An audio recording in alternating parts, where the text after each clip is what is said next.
오늘 시간에는 사도행전 강의 63번째 시간으로서 할례 멍에에서 회개와 예수의 흔적으로 라는 제목으로 함께 말씀의 은혜를 나누기를 원합니다. 성경에는 빈말을 쓰지 않겠죠. 우리에게 중요한 것들을 우리에게 말해주고 있습니다. 갈라디아 6장 17절 말씀 보면 내가 내 몸에 예수의 흔적을 가졌노라 이렇게 얘기합니다. 예수의 흔적이 뭘까요? 이것은 갈라디아서가 최소한 루스드라에서 죽을 뻔한 사건이 있었지 않습니까? 예수의 흔적이라는 것은 상흔이죠. 상처죠.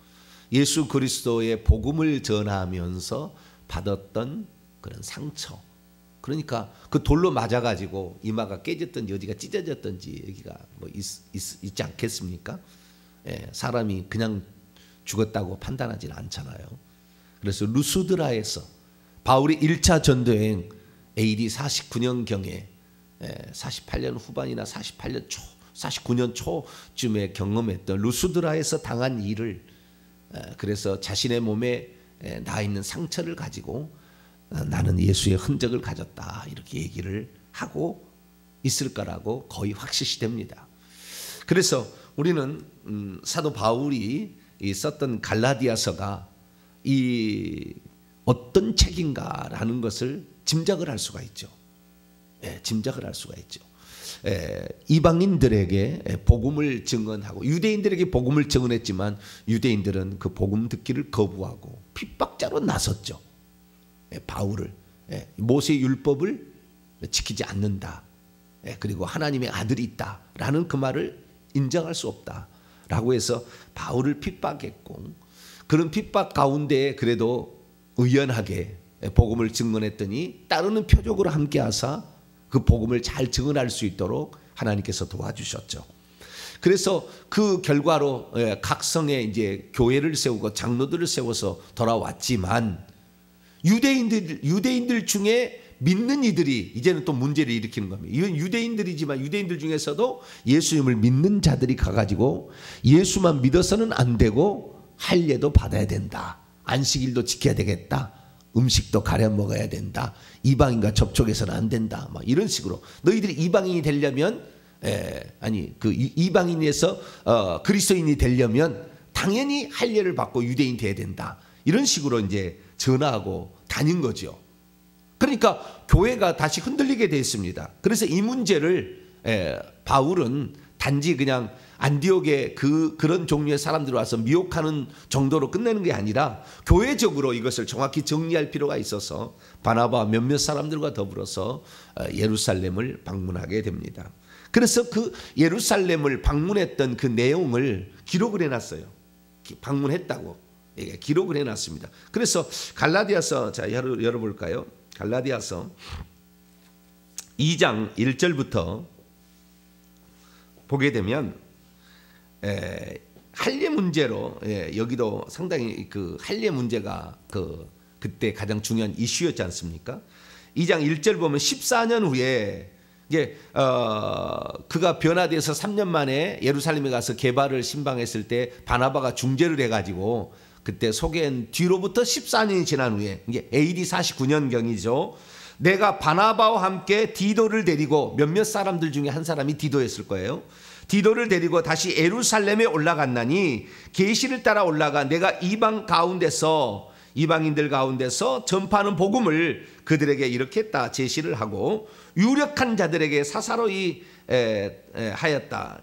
그 유력한 자들에게는 개인적으로 따로 말을 했다는 거예요. 내가 다름질하는 것이나 다름질할 것이 헛되지 않게 하려 합니다. 그러나 나와 함께 있는 헬라인 디도까지도 억지로 할례를 받게 하지 아니하였으니 이는 가만히 들어온 거짓 형제들 때문이라. 이 가만히 들어온 거짓 형제들이 들어와 가지고 예수만 믿어서는 안 되고 할례도 받아야 된다라고 얘기를 한 거죠. 그래서 4절 이는 가만히 들어온 거짓 형제들 때문이라. 그들이 가만히 들어온 것은 그리스도 예수 안에서 우리가 가진 자유를 엿보고 우리를 종으로 삼고자 함이로되 그들에게 우리가 한시도 복종하지 아니하였으니 이는 복음의 진리가 항상 너희 가운데 있게 하려 함이라. 우리가 가지고 있는 자유를, 자기들은 늘 얽매이게 살았잖아. 율법을 지키려고 의식법을 지키면서 살려서 늘 얽매이게 살았는데 너희들은 쉽게 예수를 믿느냐?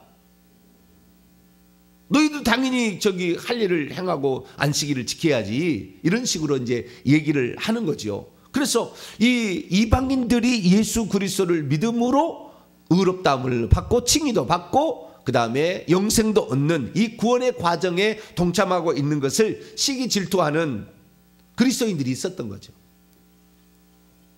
그들은 그 유대인들에게 주어진 특별한 혜택이자 어쩌면 멍해 같은 이런 것들을 그들은 이제 예수 그리스도로 인하여서 정리를 할 필요가 있었던 거예요. 그러지 자기들이 힘들었던 건 남도 시켜가지고 힘들게 하는 게 아니라 이것이 무엇이 어떻게 되었는가, 하나님 왜 율법을 주셨는가, 이것은 어디까지 효력이 있는가, 이것은 무엇을 지켜야 되며 무엇 때문에 준 것인가 정확히 알아서 하나님의 뜻을 찾아가야 되는데 하나님의 뜻은 찾아가지 아니하고 자기들이 하던 것을 남들도 짊어지게 해가지고 힘들게 만드는 그런 일을 하려고 한 거죠. 그래서 이 바울이 바나바와 그리고 디도 여러 사람들과 더불어서 예루살렘에 올라가서 이 문제를 제기를 해서 결국에 예루살렘 공회라는 그 첫 번째 회의를 하게 됩니다. 그때 많은 토론과 이런 논쟁이 있었지만 베드로가 일어나서 정리를 하는 거죠. 그것이 바로 이제 오늘 본문 말씀입니다. 사도행전 15장에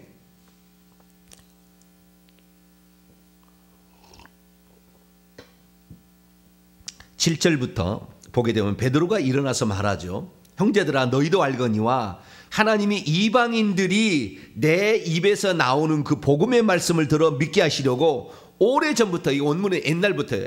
예전부터 너희들 가운데서 나를 택하시고, 그러니까 하나님께서 베드로를 택한 것은 유대인들만 천국을 들어가게끔 인도하는 게 아니고 이방인들도 들어가게 하도록 하기 위하여 마태복음 16장 18절에 천국 열쇠를 주잖아요. 예수님이 너는 베드로라 내가 천국 열쇠를 내게 주노니 이렇게 얘기하면 우리가 땅에서 매면 하늘에서 매고 땅에서 풀면 하늘에서 풀리리라 이렇게 얘기함으로 천국 열쇠를 줘서 천국 열쇠를 사용하는데 베드로는 유대인들만 계속 사용하고 이방인들이 안 사용하죠. 그래서 하나님께서 이 베드로를 옆바까지 가게 하고 거기에서 환상을 보게 하죠. 보자기 환상을 통하여 부정한 짐승들이 있는 그 짐승을 잡아먹으라는 그 음성을 통하여 이제는 하나님께서 이방과 유대인이나 차별하지 않는다라는 사실을 환상을 통해서 알려줘서 결국에 고넬료의 가정에 가서 복음을 전했는데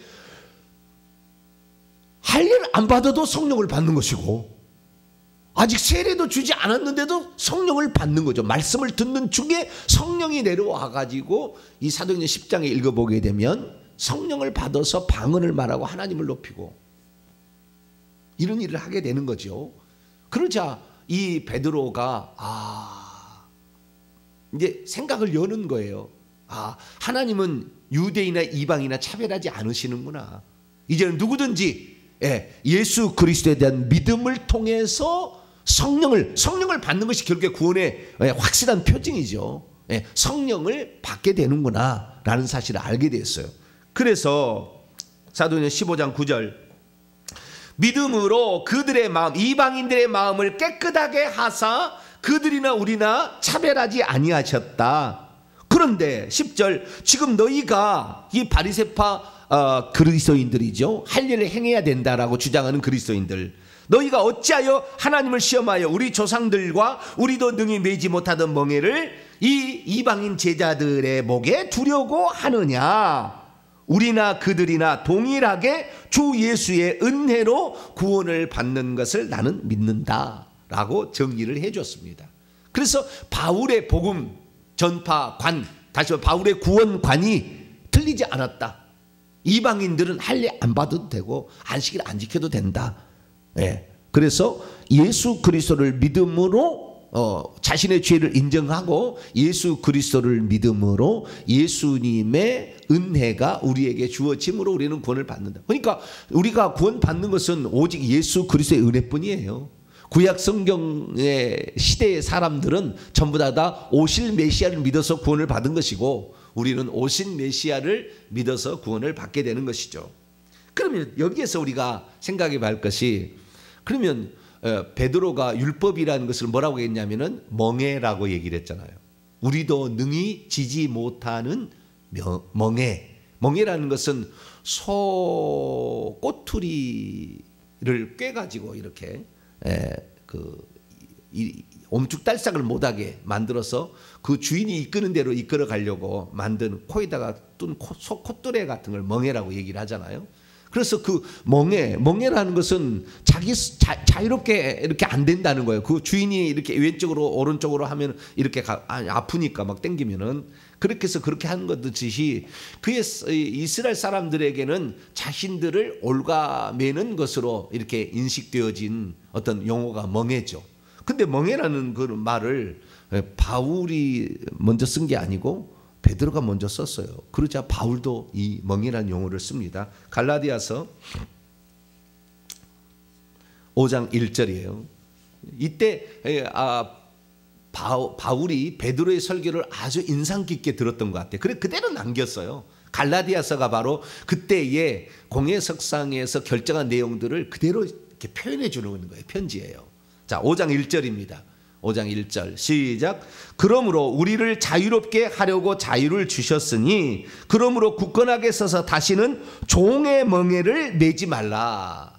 이게 멍에라는 용어를 다시 쓰므로 그 멍에가 율법이 우리들을 옴죽달싹을 못하게 만드는 요소로 작용하고 있다라는 걸 말해주는 거예요. 그래서 인정을 하는데, 우리가 여기에서 갈라디아서를 이 결국에 사도행전 15장에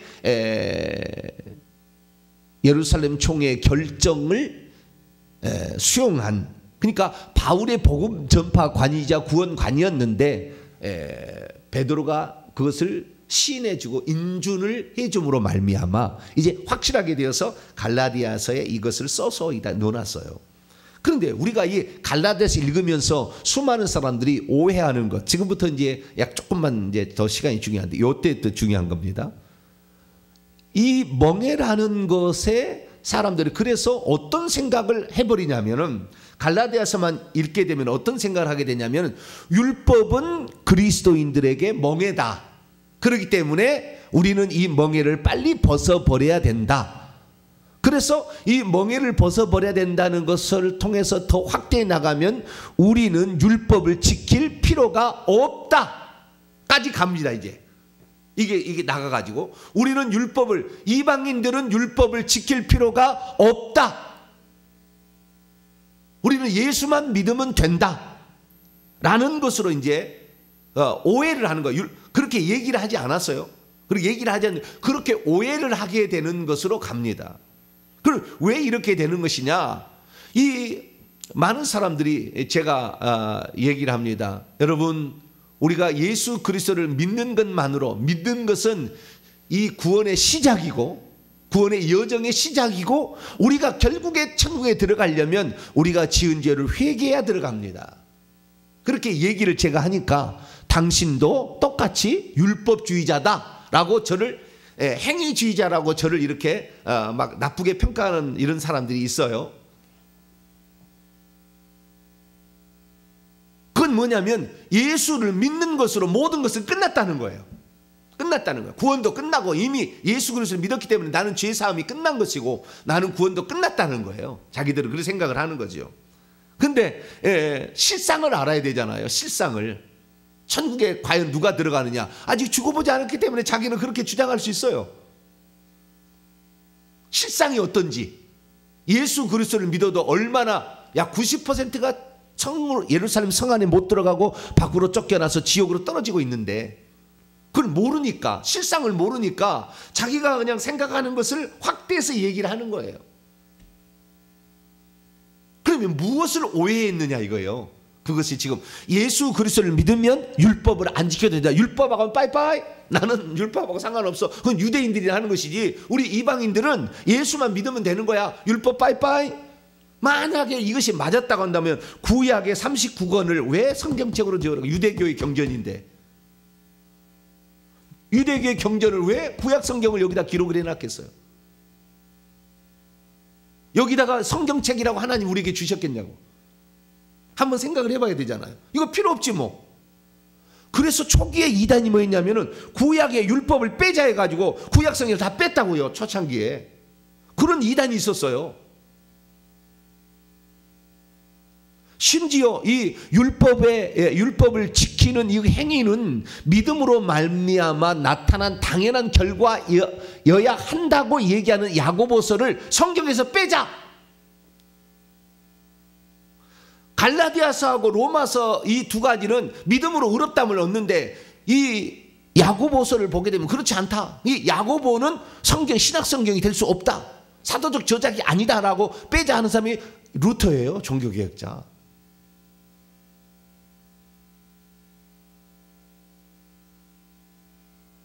그리고 많은 오해를 한 거죠. 많은 오해를 한 거예요.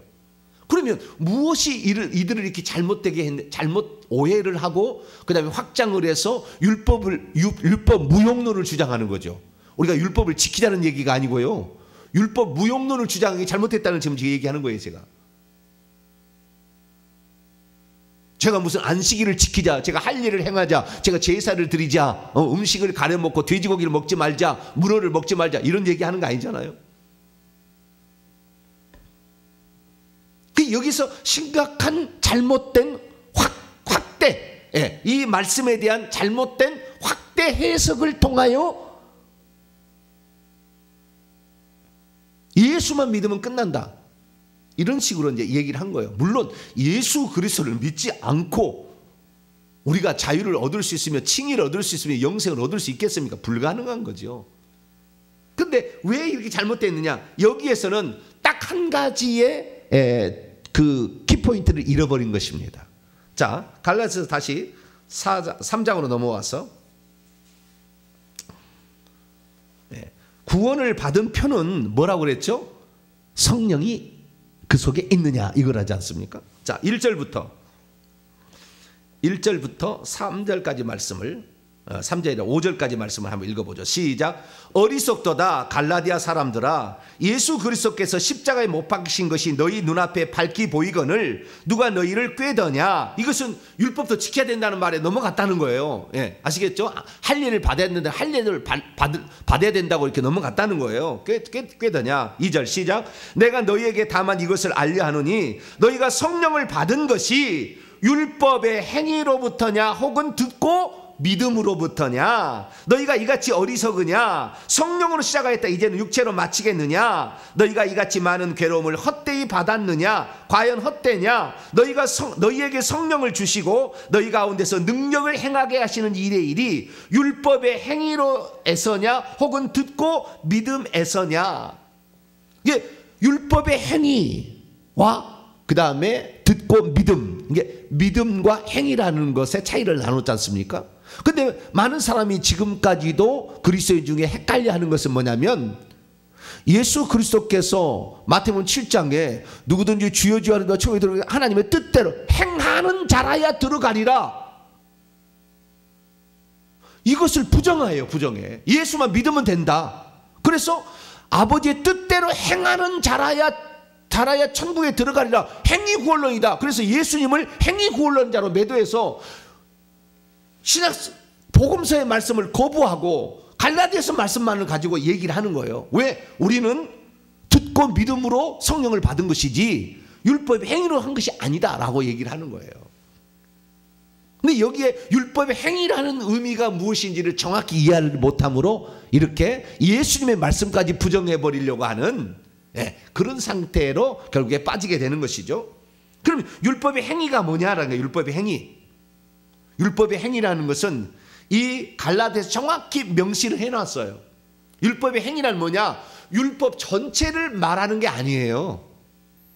여기 행위들입니다. 정확히 복수로 나오는데 행위들인데, 율법의 행위들이 율법의 전체의 말씀을 다 말하는 것이 아니라 예수 그리스도를 믿고도 어떤 보이는 나타난 어떤 보이는 어떤 표시들이죠. 보이는 표시들로 말미암아 자기를 예수 그리스도 말고 그것도 있어야 내가 의롭다함을 얻는다라는 식으로 자기를 의롭다함을 드러내는 어떤 가식적인 어떤 거예요.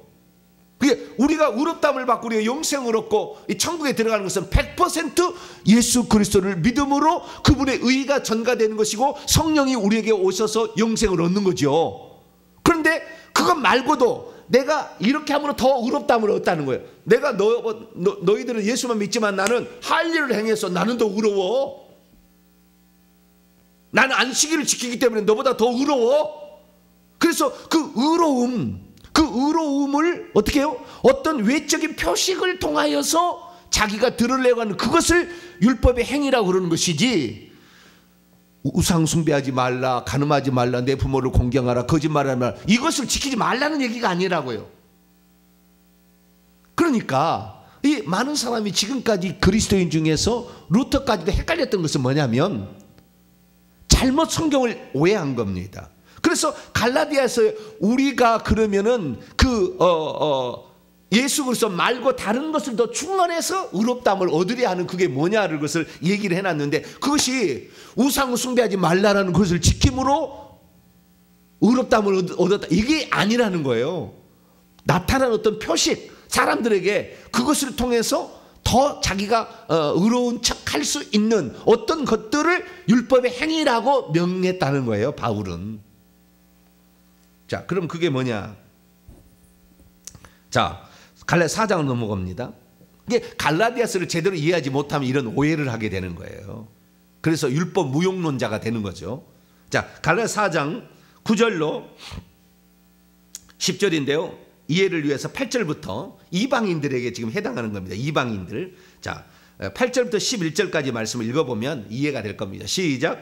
그러나 너희가 그때는, 이방인 그리스도인이 그때에는 하나님을 하나님을 알지 못하여 본질상 하나님이 아닌 우상에게 종노를 하였더니 이제는 너희가 하나님을 알 뿐 아니라 더욱이 하나님의 아신 바 되었거늘 어찌하여 다시 약하고 천박한 초등학문으로 돌아가서 다시 그들에게 종노를 하려 하느냐. 천박한 초등학문이라는 건 율법의 행위들을 지칭하는, 의식법을 지칭하는 거예요. 10절 11절에 정확히 나옵니다. 시작. 너희가 날과 달과 절기와 해를 삼가 지키니 내가 너희를 위하여 수고한 것이 헛될까 두려워하노라. 십계명을 지키는 것이 잘못했다 얘기한 게 아니라 여기에 날, 안식일을 지키고 초하루를 지키고 달, 뭐 이건 초하루도 해당되겠죠. 초하루를 지키거나 그 다음에 그 다음에 절기로 가면은 이제 뭐 유월절 뭐 이런 거 있지 않습니까? 초막절, 해, 안식년, 희년, 면제년 막 이런 거 있지 않습니까? 이런 많은 것들이 있는데 이런 것들은 전부 다 의식법들이에요. 그것을 통해서 자기가 의로움을 얻으려고 하는 것들입니다. 그런 것들인데 이런 것들은 다 외식적으로 의식, 어떤 행위를 통해서 자기가 의롭다함을 표시하는 것들이에요. 이런 것들을 골로새에서는 조금 더 나가서 얘기하는데, 골로새 2장 16, 17절 보면 그러므로 먹고 마시는 것, 음식법이죠. 절기나 초하루나 안식일, 아까 방금 얘기하는 겁니다. 이런 이유로 누구든지 너희를 비판하지 못하게 하라. 이는 장래일의 그림자이나 몸은 그리스도의 것이라. 이것은 그림자라는 겁니다. 그리스도가 무엇인지 알려주는, 그리스도께 인도하는 초등교사, 몽학선생이라는 거예요. 그리스도께서 누군지를 알려주는, 그렇게 어쩌면 예표라는 것입니다. 그래서 이 의식법이 결국에 그 바울이 이것으로 의롭다함을 얻는 게 아니다, 예수 그리스도를 믿음으로 의롭다함을 얻는 것이라고 얘기한 것이지, 의식법을 지켜서, 이 의식법은 안식일법, 절기법, 그 다음에 무슨 할례법, 음식법, 정결법, 제사법, 이런 것들을 지칭하는 거예요. 이런 것들은 다 외식으로 갈 수가 있는 거예요. 그래서 이런 것들을 해야만이 우리가 더 의롭다함을 얻는다, 이렇게 얘기하는 것들이 잘못됐다는 거예요. 우리는 예수 그리스도로 말미암아 의롭다함을 얻습니다. 100%예요.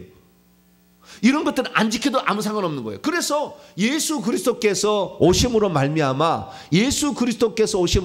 율법의 기능이 정확히 나타났다고 이 사도 바울은 갈라디 얘기하는데, 갈라디 3장 24절을 보면 그리스도께서 우리를 인도하는 초등교사로서 우리의 율법의 역할을 하고 있다라고 얘기를 하고, 로마서 3장 20절 말씀 보면 율법의 행위로서 그분 앞에 의롭다함을 얻을 육체가 없나. 여기 율법의 행위들이 바로 의식법을 지칭하는 거예요. 율법으로는 죄를 깨닫는다. 그래서 율법의 기능이 두 가지가 있다고 얘기하는 겁니다. 하나는 그리스도가 누군지를 알게 해주는 역할을 감당하고, 하나는 네가 죄인인 것을 깨닫게 해주는 것이다 라는 거예요. 그런데 예수님이 오심으로 말미암아 우리가 사도행전 10장의 말씀을 통해서 이제는 이방이나 유대인이나 차별하지 않는 것을 음식법이 해제되었다, 없어졌다. 이제는 그거 레위기 11장의 말씀 안 지켜도 된다라는 것을 분명히 얘기했지 않습니까? 갈라디아서 말씀을 통하여서 또 예루살렘 총회의 말씀을 통하여서 우리 그리스도인들은 의식법을 안 지켜도 상관이 없다는 거예요. 이걸 왜?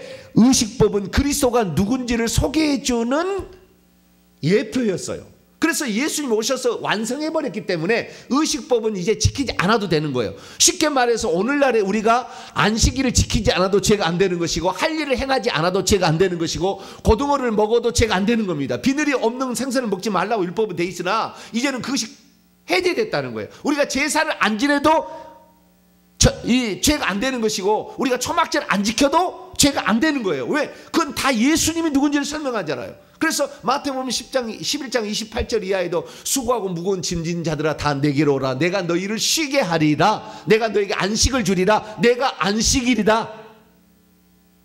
그래서 이 안식일까지도 십계명 안에 들어왔지만, 이 안식일이라는 이 자체가 결국에 본뜻은 행위가 아니었다는 거예요. 나를 만나야 내가 너에게 안식을 줘야 안식이라는 거예요. 그래서 지금까지 수많은 사람들이 잘못 알고 있는 건 뭐냐면, 이 의식법들을 폐지한 것을 가지고 율법 자체를 폐지해버린 것으로 잘못 아는 겁니다. 그렇지 않습니다. 죄를 깨닫게 하는 것은 십계명, 도덕법은 여전히 살아있어요. 그래야 우리가 알 수가 있죠. 자, 요한계시록 21장을 읽어봅니다. 우리가 어떻게 천국 가느냐? 죄를 깨달아서 결국 그 죄를 회개하고 천국 가는 거예요. 그런데 율법이 이제 무용론 필요 없다. 그러면 무엇이 우리가 죄인인 것을 알게 해주냐 그 말이에요. 의식법은 예수님이 오심으로 예표였기 때문에, 당신이 완성함으로 끝내버렸기 때문에 안 지켜도 죄가 안 됩니다. 그러나 도덕법인 십계명을 안 지키면 죄가 되는 거예요, 여전히. 그래서 지옥 가는 거예요. 그러니까 예수 그리스도를 믿는 사람이 오해해가지고, 나는 율법은 이제 멍해고 이것은 율법의 행위들로서는 구원을 받을 수 없고 의롭다함을 받을 수 없고 이것은 필요 없다. 그냥 나는 이제 율법 안 지켜도 예수만 믿으면 된다. 그래서 예수 믿고도 우상 숭배해도 나는 괜찮다. 예수 믿고 간음해도 괜찮다라고 생각을 가게 되는 거예요, 지금. 그래서 지옥 가는 거예요. 21장 8절 시작. 그러나 두려워하는 자들과 믿지 아니하는 자들과 흉악한 자들과 살인자들과 음행하는 자들과 점술가들과 우상숭배자들과 거짓말하는 모든 자들은 불과 유황으로 타는 못에 던져지리. 이것이 둘째 사망이라. 율법, 이거 십계명이잖아. 이 말은 십계명에다가 비겁한 자들과 불신자들 플러스잖아요. 십계명이 십계명. 십계명은 도덕법으로서 이것은 우리가 죄인인지 아닌지를 알려주는 법이에요. 폐지 안 됐어요. 예수님이 언제 율법을 폐지했다고 얘기했습니까? 완성하러 왔다고 그랬지. 사도 바울이 언제 이 십계명 안 지켜야 된다는 얘기를 했습니까? 한 번도 베드로가 언제 그런 얘기 한 적이 없다고요. 전부 의식법들이 폐지됐는데 의식법들을 지켜서 할 일을 행함으로 그리스도 말고도 더 자기가 의롭다고 표시하려고.